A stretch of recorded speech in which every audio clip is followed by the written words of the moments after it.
Um, before one last thought, we're going to have Lawrence Natick come up and share a brief testimony about his faith and his testimony. So, if you could welcome Lawrence.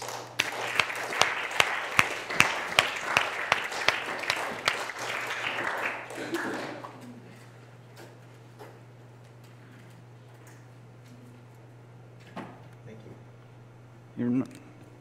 You are very welcome, Lawrence. This is being taped, Tim tells me. So, for those down the road watching this, hi, and I miss you. I have terminal cancer. I've been fighting cancer for a while. This week I found out that the fight is not much can be done anymore. And I've wanted to talk to Tim this morning, and I was thinking, Tim, I wonder if I could share some things with the young people, and Tim's kind enough to let me come up here.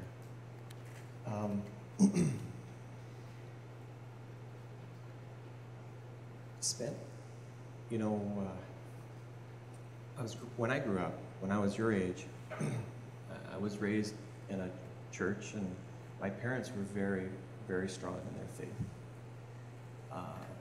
faith. My mom died when I was pretty young, in my 20s, and it really devastated me. I got angry, and I left God. Then along the way, I had my own family, and I thought, well, I better start going back to church. It's a good place. You learn good ethics, you learn good morals. But I never really developed a relationship or a belief or a faith. Along the way, moved up here to Marinette, Porterfield to be exact, and met Pastor Dave and started developing a relationship with him. And my faith started to grow because I saw what others had, and I wanted that. I wanted that peace. He asked me a question, and I think this was the moment where I accepted Jesus as my Savior. He asked me what answer I would give when I go to heaven and I'm met at the gates and they ask me why I should be let in. And I couldn't answer him. I stumbled. I went home and I thought about it for probably a month. I knew what Dave's answer was. And I was troubled. I thought, well, is that my answer? And it is. That by accepting Jesus Christ and his teachings and his way of thinking in his life, I could be accepted into heaven. By accepting that Jesus could forgive me for my sins, I could be accepted into heaven. So that developed my relationship in my faith. But then, I stumbled more than once along the way. And that troubled me. And that's part of what I want to teach today, or tell you today, that it's normal to stumble. When you have a faith, and your faith is growing, you make mistakes still along the way. I made some doozies, some big ones. And I felt like I was letting God down, letting my family down. And I would try to search, and gosh, maybe if I do some mission work, or if I donate things or stuff that will help repair the stumble that I've done. But as I've matured and grown in my faith, I've realized all I need to do when I stumble is say sorry to Jesus, say sorry to God, and ask for God's forgiveness. And as my faith has grown, and for me, that's where my faith has grown, is what to do when tough things happen, is turning to God rather than trying to fix stuff myself. Our lives are journeys, that's for sure. And in our journeys, we want things to happen. We want our faith to grow. We want families. We want to, our homes and be happy.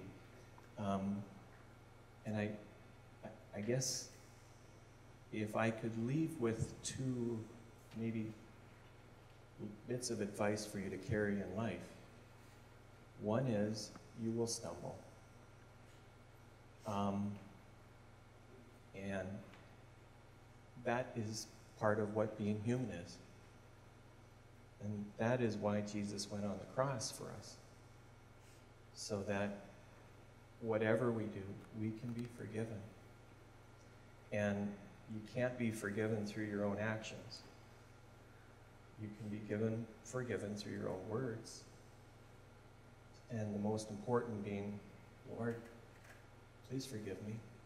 Give me strength. And teach me how to go forward and continue to be as best an ambassador of your love as I can. Second thing I've learned along the way, especially in the last year, even last week when I found out my cancer had come back, is you get tough times, tough days. And no matter what happens in life, whether a relationship ends, or maybe mom and dad get a divorce, something horrible, it always gets better the next day and the day after that.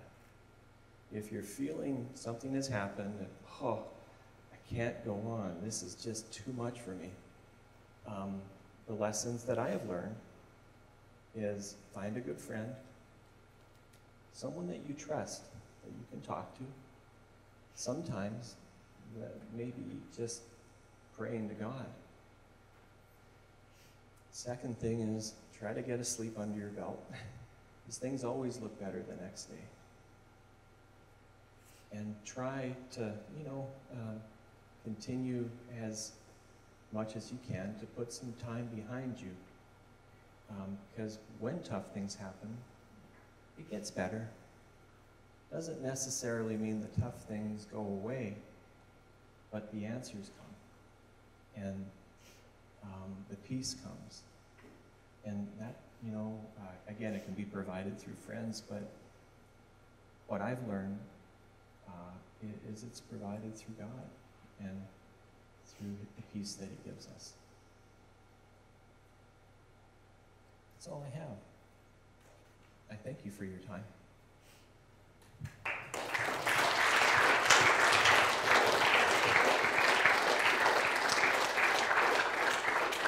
So, Lawrence, I want to say thank you for your testimony to these teenagers.